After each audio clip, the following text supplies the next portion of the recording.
Am I the asshole for calling my friend an idiot for wanting a maternity test? My friend Dan recently found out he might be a father. I say might because the girl he's been having an on and off relationship with, Kara, is pregnant. She offered to get a paternity test once the baby's born and doesn't expect any kind of support until they find out if the baby's his. He's on board with that and appreciates that she's not pushing him into fatherhood if the baby isn't his. The issue is that he says he wants to get a maternity test to see if the baby is hers. Kara is visibly pregnant. We know she's pregnant because she did a maternity photo shoot and posted it on social media. We've also seen her in person. Am I the asshole for calling my friend an idiot for wanting a maternity test? We've both seen her in person and she's definitely pregnant. However, Dan believes that the baby might not be hers. I tried to explain to him that that's not how biology works, and unless she got an embryo implanted, that's definitely the mother. And also, she works as a waitress. I doubt she has the money to afford that. It's ridiculous to think she'd do all that just to trap a guy who's unemployed and living with his parents at 32. Plus, he's never donated sperm. He's still genuinely convinced there's a possibility even after talking to me, family, and friends. I ended up calling him a senseless idiot. Now him and some friends are saying I'm insensitive. Our bedroom has 2 locks, the regular key lock and the barrel bolt. We had an unexpected and unwelcome late night guest, which is my husband's friend. I wanted to kick him out, but my husband said he needed to speak to him for 5 minutes about something important. I told him to talk elsewhere and not inside of the house, but he kept insisting it would only be 5 minutes. He then asked me to wait in our room, and I said no, and I was going to ask the friend to leave. But my husband ended up locking me inside. Am I the asshole for locking our bedroom from the inside after my husband locked me in from the outside? I was angry and told him to let me out, but he left after telling me he would only be 5 minutes. He never came back after 5 minutes, and I was getting angrier every second. Over an hour later, I decided to go to sleep and lock the door with the barrel bolt. I fell asleep before he came back, and when he did, he was knocking and telling me to open the door.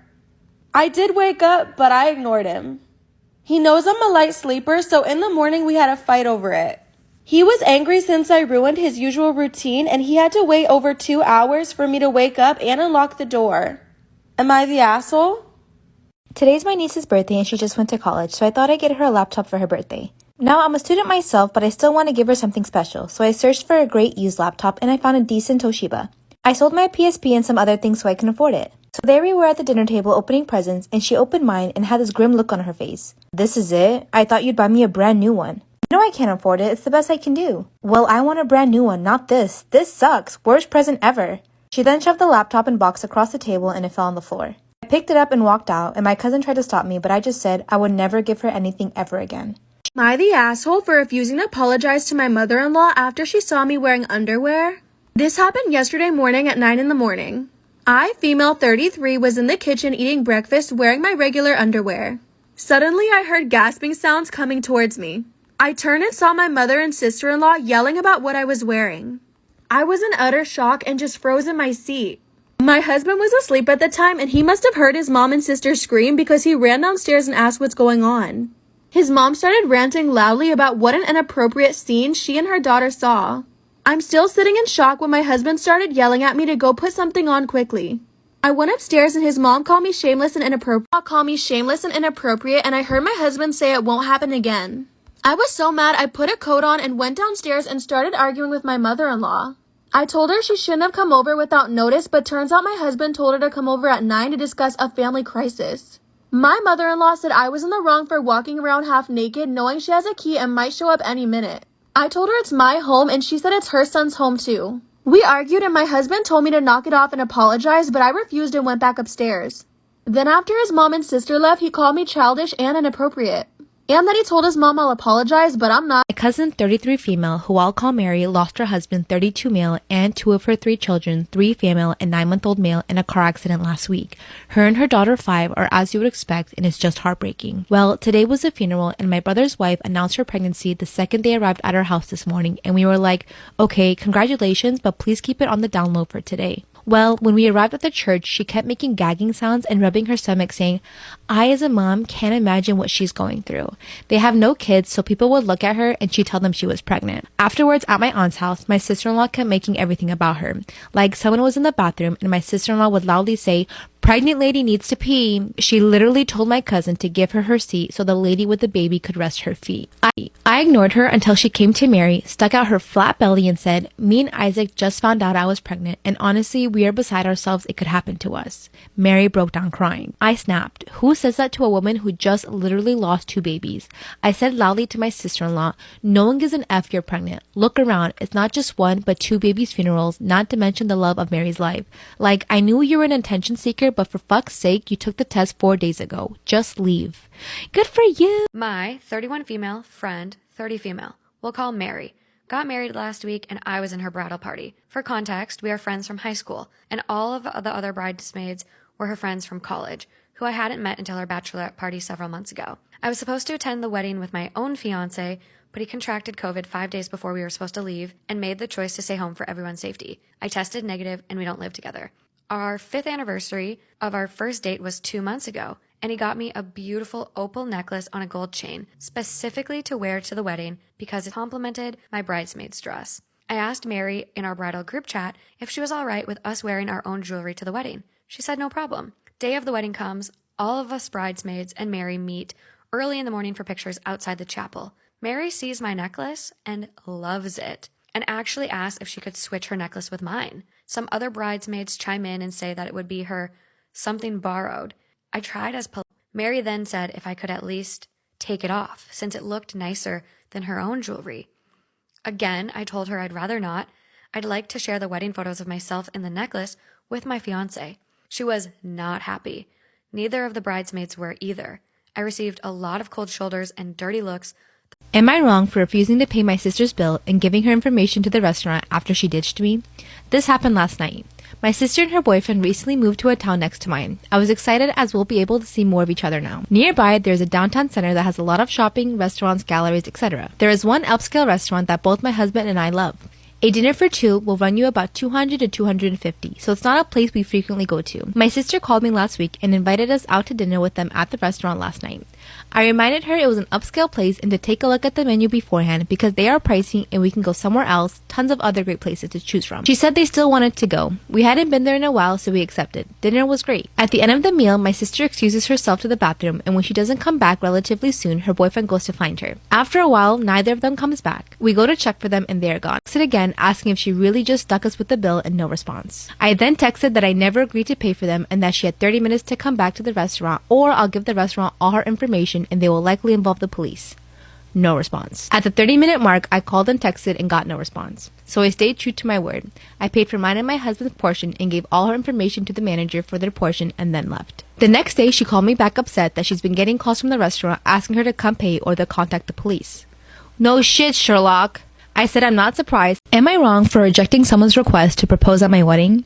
My husband and I got married last month and had a small and wonderful wedding. 2 weeks before the wedding, my best friend / maid of honor's boyfriend asked if it would be okay to propose during my reception. I first told him how thrilled I was that he was going to propose to my best friend and how excited she would be, but I really wasn't comfortable with him proposing during the wedding, at least as a public thing. He seemed totally shocked that I said no, which I can understand. He said that weddings are supposed to be about celebrating love and that as her best friend, I should want them to finally be engaged after 11 years together. I absolutely want that for them, but I just didn't understand why it needed to happen during the 5.5-hour window of my ceremony / cocktail hour / reception. I was very Hello, I'm Clara, and I'm here to tell you the story of how I found out my grandma has a young and very attractive boyfriend. So everything started when my grandfather passed away 3 months ago after being sick for years. My grandmother took great care of him the entire time he was sick and helped him with everything he needed. Sure, she fed him, showered him, dressed him, but she also always told him stories and made his life the best she could.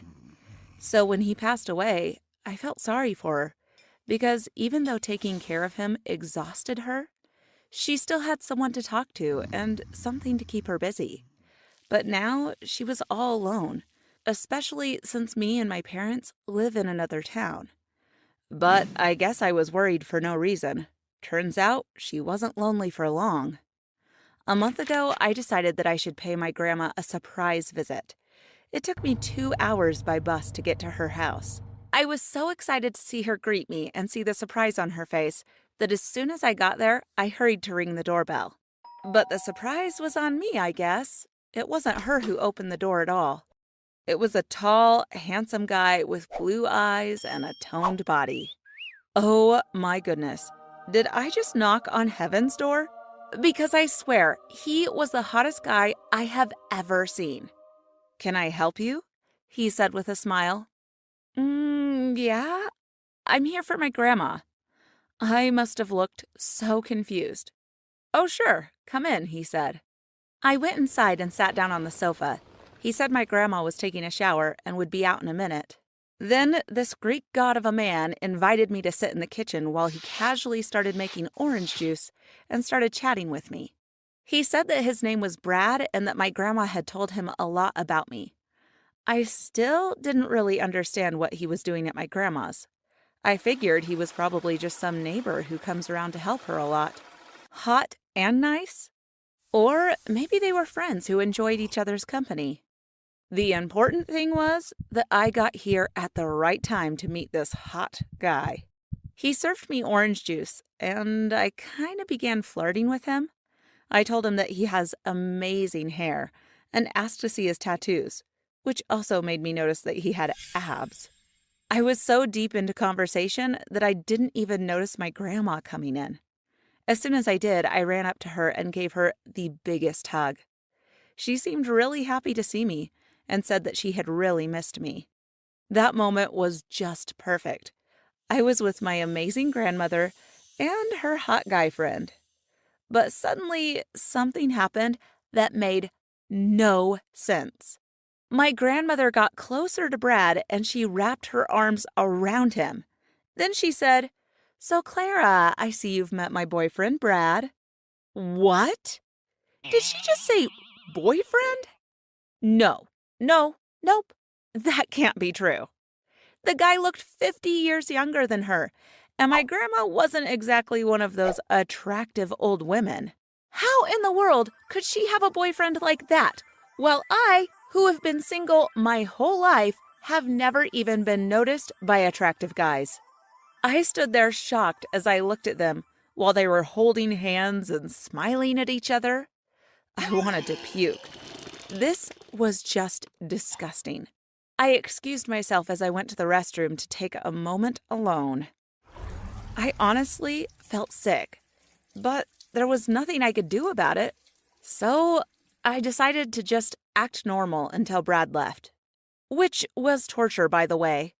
They called each other baby and they flirted in front of me. I even saw them kiss every time I left the room and came back.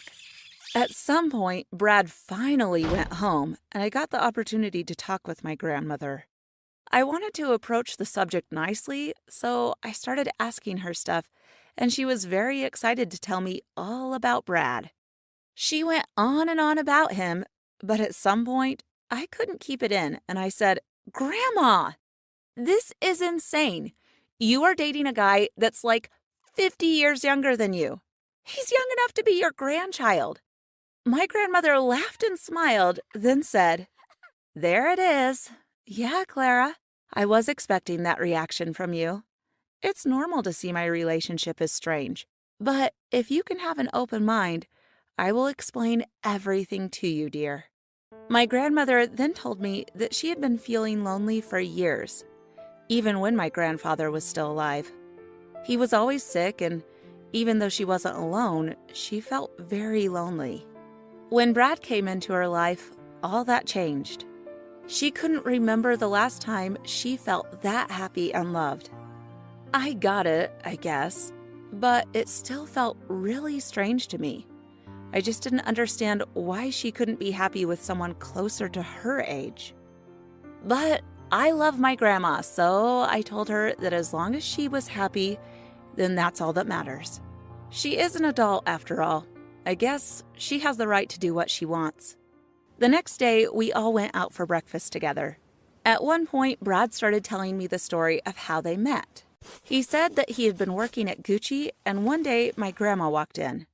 When he noticed her, he felt like she was the most beautiful woman he had ever seen. But he didn't.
of course, they followed her too. When Nan was running out of old pictures, she started taking our pictures whenever we would visit.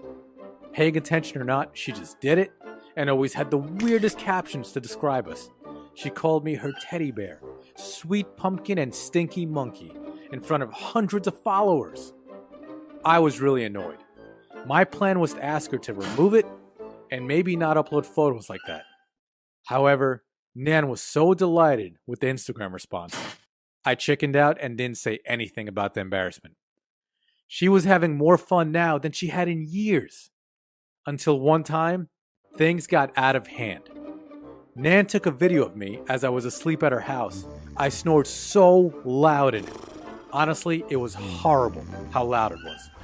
On top of that, I was drooling all over the pillow. She captioned it with, "My sweet sleeping angel." Nan doesn't do sarcasm, so she really meant that too. Some people from school saw me and laughed. Some even made snoring noises when they saw me. I wondered if this was my life now, that Nan would slowly embarrass me more and more.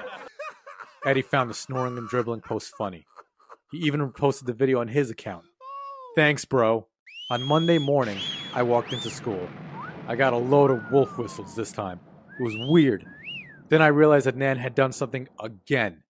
I quickly went to Instagram on my phone and looked at Nan's profile. She had found another embarrassing photo of me. Why is it always me? It's never Eddie. Nan had uploaded a photo of me from Christmas last year.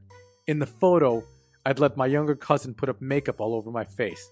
My face had it smeared all over. I was also wearing one of these cheesy, bright Christmas jumpers that Nan had knitted for me. I looked really, really weird.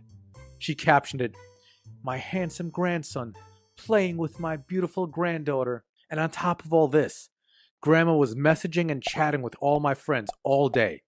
They would ask her to tell them more about us, and she was happy to tell them all kinds of embarrassing stories about us. I couldn't deal with this anymore. My friends took the mick all the time. They constantly teased me. They eagerly waited for Nan's next upload for more ammunition. I decided that I had to stop this chaos. I went to Nan's on my own one day. She wasn't expecting me. She cheerfully opened the door, but then she saw my face. Nan took me inside and I explained what had happened. "Nan, please stop posting embarrassing photos on Instagram." "Embarrassing? But I thought they were cute. Everyone loves them," she responded confusingly. I explained to Nan that the photos were really embarrassing. Friends kept joking and teasing me about them. Nan looked like she was feeling guilty. She said that she didn't realize that the photos she posted were embarrassing to me. "I'm so sorry, Carl. I just got caught up having fun on Instagram. I didn't feel as alone anymore. Everyone seemed to really like the post of you. But if I knew this was the reason why, well, I wouldn't have done it," she said. Nan stopped posting for a while. The next time I saw her, she seemed a little sad, and I felt kind of bad. I stopped her from doing something that made her feel more engaged with people, less lonely and isolated. And at that moment, I thought to myself, if that's what it took to make my lonely grandma happy, then I should not stop her. She can post as many embarrassing pictures of me as she wants. I spoke to Nan again with Eddie, and we encouraged her to post on Instagram and told her to forget all about what I said. The smile on her face was priceless. Now me and Eddie post for photos every week for her. And while our friends still laugh at our pictures, they thought that it was so sweet that we're doing this to make our grandma happy. Thank you so much for watching. Have you ever had someone in your family embarrass you on social media? Hello, my name is Joseph, and this is a story of how I got scammed in a way I will never forget for the rest of my life. So it starts out like this. I was in 10th grade when it happened. I was one of what you call the cool kids at school. I had lots of friends and everyone wanted to get to know me. I would admit that I'm probably popular because my father owns a big company and my family is very rich. But the thing is, I don't really care about money or being popular. And even though I had lots of friends, I always felt lonely because I never had a real connection with any of these friends. All they cared about was having fun, partying and joking around. But at the end of the day, there was no one to have a sincere